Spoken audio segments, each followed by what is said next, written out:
Hello class 12, welcome back to our channel Shikshak junction. क्योंकि अब नहीं तो कब। This is Ayushi Agarwal and we will continue our topic that was on introduction of rDNA into host cell. अब host cell 3 types के होते हैं जिसके बारे में मैं आपको पहले ही बता चुकी हूं, जिसमें से 2 यानी कि बैक्टीरियल सेल और प्लांट सेल। इन दोनों के केस में कैसे हमारा जो आरडीएनए है वो जाएगा, उनके मेथड्स हम ऑलरेडी डिस्कस कर चुके हैं। आई होप कि कोई भी प्रॉब्लम नहीं होगी आपको उसमें, राइट। तो अब इस लेक्चर में हम थोड़ी और कॉम्प्लेक्सिटी की ओर बढ़ेंगे, यानी कि जो हमारा 3rd type of host cell है एनिमल सेल, उसके बारे में देखेंगे। ठीक, अगर कहीं पर कोई भी प्रॉब्लम आ रही है तो you are free to ask through any of the routes that I have mention. Do not hesitate, otherwise problem आपको ही होगी। ठीक, अब देखो एनिमल सेल में सबसे पहले तो क्यों करते हैं वो जानेंगे, उसके बाद देखेंगे कि कौन कौन से ऐसे मेथड्स हैं। क्यों करते हैं, सिंपल सी बात है। बहुत सारी स्टडीज ऐसी होती हैं जो हम बैक्टीरियल सेल या फिर प्लांट सेल में नहीं कर सकते। जैसे कि suppose we have to study what, we have to study the gene function. ठीक, अब you know that genes are very specific, and if you want to study the function of a particular gene in case of mammals, you have to test it within the mammalian cell or within the mammalian system। Bacteria में या फिर bacteria का मतलब micro organism में या फिर हमारे plant cell में हम उसका फंक्शन नहीं देख सकते because it behaves differently in each of the systems. ठीक, तो उसके लिए हमको चाहिए हमारा एनिमल सेल स्टडी करने के लिए। ऑब्वियसली तो हम अपना आरडीएनए वहीं पर इंट्रोड्यूस कराएंगे। दूसरा, जीन फंक्शन के साथ साथ वैसे ये हैंड इन हैंड चलता है। जीन फंक्शन और gene regulation goes hand in hand. आप इसको इंटरचेंजेबली भी अभी के लिए यूज कर सकते हो। ठीक है, अब इन सब की स्टडीज के लिए मैंने आपको एक लेक्चर में शायद आई थिंक बताया था, कहीं पर हिंट दिया था, अभी आपके सिलेबस में तो नहीं है।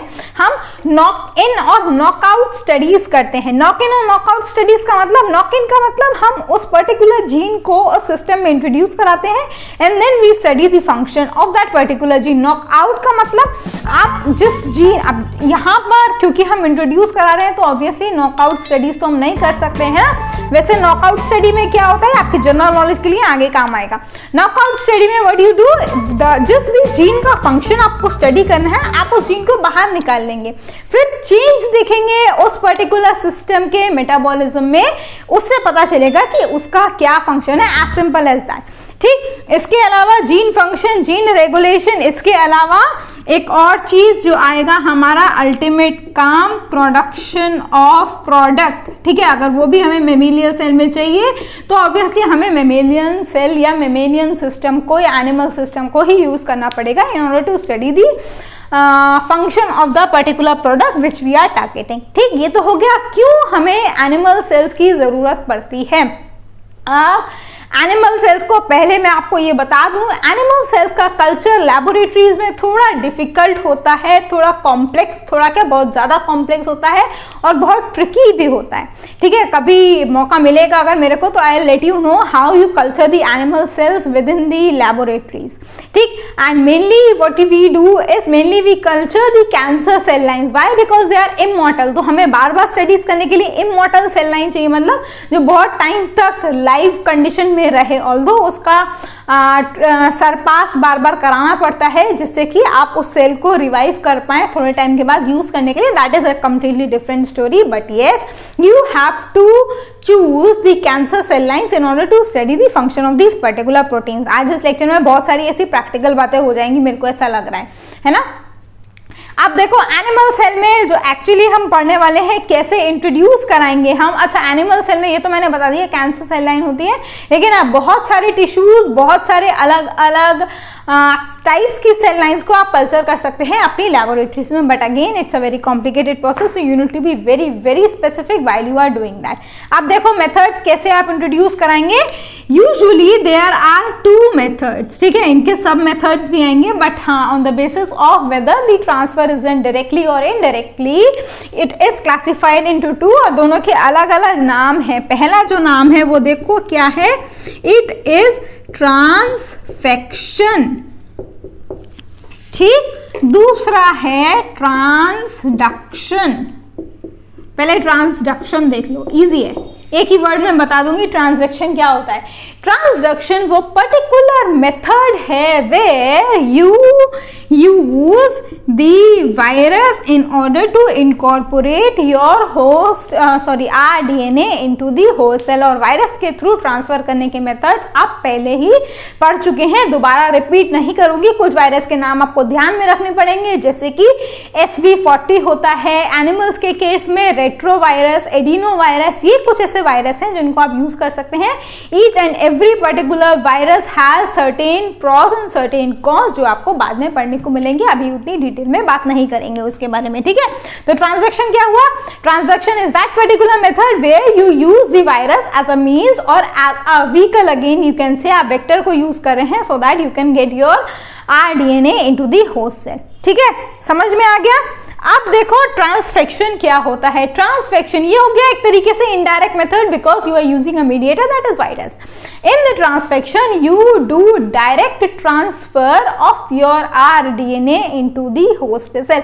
अब इसमें बहुत सारी कैटेगरीज हैं, डिटेल्स आप हर एक मेथड के लास्ट लेक्चर में भी मेरे साथ स्टडी कर चुके हैं। अगर आपने लास्ट लेक्चर अच्छे से नहीं देखा है और कुछ भी समझ में नहीं आया है तो ट्रस्ट मी आगे आने वाले सेशंस में आपको प्रॉब्लम होगी, क्योंकि मैं अब सिर्फ उन टर्मिनोलॉजीज को यूज करूंगी और फिर उसके साथ आगे बढ़ जाऊंगी, चीजें और कॉम्प्लिकेटेड होने वाली हैं आगे के सेशंस में, ठीक है। अब देखो ट्रांसफेक्शन में जो direct methods, obviously transfection direct method है, जो मेथडोलॉजीज इन्वॉल्व हैं वो है सबसे पहले हमारा आएगा केमिकल मेथड, ठीक है, where you employ certain chemicals, जैसे कि आप एक केमिकल किसके केस में, बैक्टीरिया के केस में कैल्शियम क्लोराइड का ट्रीटमेंट स्टडी कर चुके हैं। यहाँ पर केमिकल मेथड्स में what you have, again calcium chloride तो रहेगा ही, पहले देखो लिपोफेक्शन, इसमें भी आप केमिकल्स की मदद से when you enclose your RDNA into the lipid vesicles, आप उसके थ्रू आपका RDNA होस्ट सेल में डाल सकते हैं। उसके अलावा यहाँ पर कैल्शियम क्लोराइड नहीं आता, यहाँ पर आता है कैल्शियम फॉस्फेट, ठीक है। बैक्टीरियल सेल्स कैल्शियम क्लोराइड के ट्रीटमेंट से heat and shock method, heat shock और आइस कोल्ड मेथड से डायरेक्ट ट्रांसफर ले लेते हैं या डायरेक्ट अपने अंदर जो है उसको इनकॉर्पोरेट कर लेते हैं। एनिमल्स के केस में यू यूज कैल्शियम फॉस्फेट। उसके अलावा अब देखो नेक्स्ट ये है केमिकल मेथड, दूसरा आता है एक फ्यूजन मेथड, ठीक है। फ्यूजन में एक तो यही हो गया लिपोफेक्शन, है ना, जब आप लिपिड्स के थ्रू करते हैं। एक और मेथड यहाँ एनिमल्स के केस में आप यूज करते हैं, that is protoplasm fusion. You all know what protoplasm is, yes और नो? अगर यस है तो अच्छी बात है, नो है तो मेरे ही चैनल पर विजिट कीजिए। मैंने वहां पर जब सेलुलर ऑर्गेनेलीज पढ़ाया है क्लास 11 में, स्टार्टिंग इनिशियल लेक्चर्स पढ़े हुए हैं, वहां पर बताया है साइटोप्लाज्म प्रोटोप्लाज्म सब कुछ क्या होता है। तो you directly get your RDNA into the protoplasm by fusing method, ठीक है। डिटेल्स अभी आपको पढ़ने में नहीं मिलेंगी, when you go in your higher studies there you will learn how this protoplasm fusion is used in order to get your RDNA into the host cell, ठीक है। तो ये हो गया लिपोफेक्शन, ये हो गया प्रोटोप्लाज्म फ्यूजन। अब देखो एक कुछ और मेथड्स, डिटेल्स आप सारा मेथड्स की ऑलरेडी स्टडी कर चुके हैं, इसीलिए मैं नहीं बता रही हूँ। पोरेशन में हमारा क्या आएगा, इलेक्ट्रोपोरेशन आएगा। ये भी आपने प्लांट्स के केस में पढ़ा है, कैसे इलेक्ट्रिसिटी की हेल्प से you create pores on the membrane and your RDNA goes into the cell, ठीक। उसके बाद कुछ और फिजिकल मेथड, फिजिकल में गेस करो क्या आना चाहिए, पढ़ चुके हैं आप इसको भी। फिजिकल में आएगा हमारा पार्टिकल बम्बार्डमेंट, जिसको आपने किस नाम से स्टडी किया है प्लांट्स के केस में, बायोलिस्टिक या फिर जीन गन डिलीवरी, ठीक। क्या था, क्यों था, लास्ट लेक्चर में देखो, अपने आप समझ में आ जाएगा। उसके अलावा एक और इसी के साथ दूसरा मेथड भी मैंने बताया था वहीं पर, क्या, माइक्रो इंजेक्शन। ये सारा किसमें, फिजिकल में। मैकेनिकल मेथड भी बोल सकते हैं आप इसको, क्योंकि you use certain mechanical tools in order to facilitate the entry of the recombinant DNA। कुछ और, एक और ये है रिसेप्टर मीडिएटेड, ये थोड़ा स्पेसिफिक हो जाता है। स्पेसिफिक किसके केस में हो जाता है, स्पेसिफिक ऐसे हो जाता है कि suppose if you want to get your RDNA specifically into a certain tissue और certain organ, then you use this receptor mediated method. By because you know that each and every organ or tissue has certain specific receptors on its surface. और इस method को आपने receptor कहीं कहीं पर शायद transportation के केस में, हाँ मुझे याद आ गया, क्लास 11 में ही आपने पढ़ा है when you study methods where you कौन सा, I am not getting exact heading क्या थी उसकी, बट हाँ आपने सेल मेम्ब्रेन के थ्रू जब ट्रांसपोर्टेशन पढ़ा था तब एक मेथड पढ़ा था रिसेप्टर मीडिएटेड एंडोसाइटोसिस.